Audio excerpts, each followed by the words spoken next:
Hello student. कल हमने देखा था significance of rural development in India. आज हम देखने वाले हैं एग्रीकल्चरल क्रेडिट इन इंडिया। मतलब जो भी एग्रीकल्चरल ग्रोथ की मतलब भारत में कृषि एग्रीकल्चरल कैसा है वो देखना है हमें।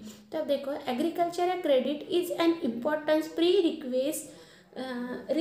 Requisite for the agricultural growth. मतलब कि एग्रीकल्चर क्रेडिट एक महत्वपूर्ण आवश्यकता है। Agriculture policy have been the received from time to provide adequate and timely finance to his sector. मतलब इस क्षेत्र को पर्याप्त और समय पर फाइनेंस करने के लिए समय समय पर एग्रीकल्चर पॉलिसी दी गई है। मतलब जो भी एग्रीकल्चरर है, मतलब जो भी फार्मर है, तो फार्मर को टाइम टू टाइम पर एक एग्रीकल्चरल पॉलिसी दी जाती है। उसके बाद उन्होंने बोला है rural credit system assume importance because for the cost most of the Indian rural family saving are the inadequate to finance farming the other economics activity. मतलब जो भी रूरल क्रेडिट प्रोसेस है तो इस प्रोसेस में ऐसा माना जाता है कि बहुतांश जो भी इंडियन मतलब जो भी भारतीय ग्रामीण परिवार है, मतलब फैमिली है, तो फैमिली के लिए बचत सेविंग फार्मिंग मतलब बचत खेती और अन्य आर्थिक कार्यों के लिए फाइनेंस अपर्याप्त नहीं रहता। मतलब जो भी फाइनेंस है तो जो भी सेविंग कर रहा है, जो भी अपनी लैंड सेविंग कर रहा है, तो उसके लिए फाइनेंस एक अपर्याप्त नहीं रहता। तो उसके लिए उन्होंने क्लासिफिकेशन ऑफ एग्रीकल्चरल क्रेडिट उसके क्लासिफिकेशन दिए। तो फर्स्ट है on the basis of tenure. उसका मतलब है कि एग्रीकल्चरल टेंस के अनुसार यूज किया जाता है। उसके बाद दिया है उन्होंने on the basic of purpose. मतलब वो पर्पस के अनुसार, मतलब जो भी उसके हेतु पर्पस है तो वो पर्पस के अनुसार अपनी खेती कर सकते हैं। तो अब देखो उसका on the basis of tenure का फर्स्ट पॉइंट है शॉर्ट टर्म। तो ये शॉर्ट टर्म है, मीडियम टर्म है, लॉन्ग टर्म है। The types of agricultural credit, उसके टाइप्स दिए है। एग्रीकल्चरल क्रेडिट अंदर क्लासिफाइड ऑन द बेसिक, मतलब एग्रीकल्चरल क्रेडिट के जो भी जितने भी टाइप्स है वो टाइप्स उन्होंने बताए हैं। फर्स्ट है tenure. It is a credit requirement based on the time period of loan. It is the 3 types. मतलब जो भी 10 ईयर पीरियड के लोन के 3 टाइप्स है वो 3 टाइप्स उन्होंने बताए हैं। तो फर्स्ट है short term credit. It is refer to the loan not exceeding 2 years. मतलब ये जो भी लोन है, लोन के लिए 2 साल का अवधि दिया जाता है। मतलब जो भी शॉर्ट टर्म, मतलब जो शॉर्ट टर्म में लोन लेने वाले हैं उसका अवधि, उसका टाइम पीरियड 2 ईयर्स का रहता है। It is a required for the meeting the short term requirement of the cultivators, that is loan required the purchase of the fertilizer, high yielding variety seeds for the meeting expenses on the for or the social criminals etcetera. मतलब जो भी 2 साल का loan का जो भी time 2 years का रहता है, तो ये 2 ईयर्स में फार्मर के रिक्वायरमेंट की जो भी फार्मर है उसकी जो भी नीड्स रहती है, तो नीड्स के लिए लोन दिया जाता है। जैसे एग्जांपल दिया है फर्टिलाइज़र के लिए, हाई यील्ड्स के लिए, सीड्स के लिए।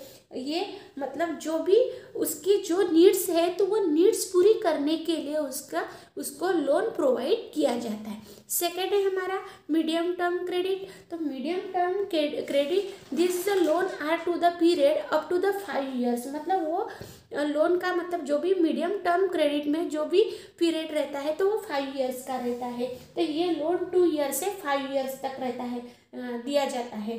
तो ये लोन में these are the financial requirement to make the improvement or on land buying or the agricultural equipment up to the canals etc। मतलब ये लोन जमीन की सुधारना, मतलब जो भी हमारी लैंड है, लैंड को रिपेयर करने के लिए, अच्छे करने के लिए, सुधारने के लिए ये जैसे यहाँ दिया है कि कैनल्स दिया है। मतलब जो भी नाला, खेत में जो भी नाला रहता है, कैनल्स रहता है, उसको अच्छे करने के लिए, उसको सुधारने के लिए, मतलब जो भी फार्मर है उसकी नीड्स पूरी करने के लिए ये लोन प्रोवाइड उनको किया जाता है। थर्ड है हमारा सी लॉन्ग टर्म क्रेडिट। मतलब ये लॉन्ग टर्म क्रेडिट है, तो ये लॉन्ग टर्म क्रेडिट 5 ईयर से ज़्यादा रहता है, उसका टाइम पीरियड 5 ईयर से ज़्यादा रहता है। This loan are for the period of more than the 5 years and are the generally required to the buy tractor, making improvement on land etcetera. मतलब जो भी लोन है तो ये लोन 5 ईयर्स से ज़्यादा उसका टाइम पीरियड रहता है, मतलब 5 साल से ज़्यादा उसको लोन दिया जाता है। जैसे एग्जांपल है कि ट्रैक्टर परचेस करना, ज़मीन की अच्छी जो भी लैंड है वो लैंड अच्छा करना, उसकी रिपेयर करना, उसको सुधारना करने के लिए उसको क्या किया जाता है, लोन दिया जाता है। उसके बाद है सेकंड क्लासिफिकेशन है हमारा on the basis of purpose. मतलब पर्पस क्या है, तो ये है agricultural credit on the basis of purpose for the which on the credit is use can be two types. मतलब उसके भी 2 टाइप्स दिए हैं। तो ये एग्रीकल्चर पर्पस है, तो ये पर्पस के अनुसार एग्रीकल्चरल क्रेडिट, मतलब जो भी एग्रीकल्चरल क्रेडिट है तो उसके उद्देश्य के लिए, जिस आधार पर जिसका उपयोग किया गया है उसको क्रेडिट, उसके क्रेडिट के 2 टाइप्स है। मतलब जो भी एग्रीकल्चरल क्रेडिट है तो ये एग्रीकल्चरल क्रेडिट उसका उद्देश्य, मतलब जो भी उद्देश्य है, मतलब उसका जो भी पर्पस है वो पर्पस पूरा करने के लिए उसका यूज़ किया जाता है। तो वह कैसे यूज़ किया जाता है, उसके भी 2 टाइप्स है। तो फर्स्ट है हमारा प्रोडक्टिव, मतलब productive loans are this loan that is related to the agriculture production and economically justified, that is the purchase of the tractor, land, seeds etcetera. मतलब जो भी प्रोडक्टिव है, मतलब उसका प्रोडक्शन लेने के लिए, मतलब उसका उत्पादन लेने के लिए लोन प्रोवाइड किया जाता है। तब देखो जो भी प्रोडक्टिव लोन है ये खेतों के उत्पादन से रिलेटेड होने के बाद इकोनॉमिकली जस्टिफाइज रहती है। मतलब प्रोडक्शन लेने के लिए, मतलब उसका उत्पादन लेने के लिए उसको लोन दिया जाता है। मतलब जैसे ट्रैक्टर है, लैंड है, सीड्स है, तो ये जो भी बियाने हैं जो भी है तो वो उसको प्रोवाइड करने के लिए, मतलब उसका उत्पादन लेने के लिए वो क्या किया जाता है, उसको लोन प्रोवाइड किया जाता है।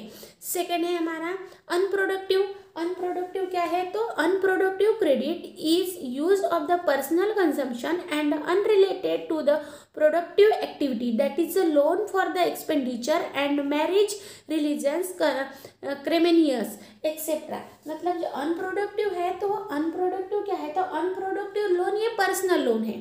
तो ये अनप्रोडक्टिव लोन ये पर्सनल कंजम्पशन, मतलब उसका पर्सनल जो भी फार्मर है तो वो फार्मर क्या कर रहा है, पर्सनल उसका उपभोग कर रहा है, मतलब खुद के खेती के लिए उसका यूज कर रहा है और उसका प्रोडक्टिव एक्टिविटी से रिलेटेड नहीं रहता है। मतलब वो प्रोडक्टिव से रिलेटेड नहीं रहता है कि वो सिर्फ खुद के बारे में, मतलब खुद के खेती के बारे में वो लोन लेता है। जैसे एग्जाम्पल दिया है कि मैरिज दिया है, मतलब शादी के लिए खर्चा करना, मतलब वो जो भी लोन ले रहा है तो वो लोन से अपने घर पर फैमिली के लिए या खुद की शादी के लिए वो लोन क्या कर रहा है, उसका एक्सपेंसेस कर रहा है। मतलब वो लोन जो भी लोन लिया उन्होंने वो ही लोन से वो क्या कर रहा है, अपना खर्चा कर रहा है, मतलब पर्सनल यूज़ के लिए वो यूज़ कर रहा है। जैसे उन्होंने बोला है कि एक्सपेंडिचर मतलब वो फैमिली के लिए, मतलब वो अनप्रोडक्टिव है, मतलब जो भी लोन ले रहा है तो वो अनप्रोडक्टिव लोन है। तो ये हो गए हमारे टाइप्स ऑफ एग्रीकल्चरल क्रेडिट। उसके बाद देखने वाले हम source of agricultural credit in India, तो वह नेक्स्ट लेक्चर में देखेंगे। Thank you.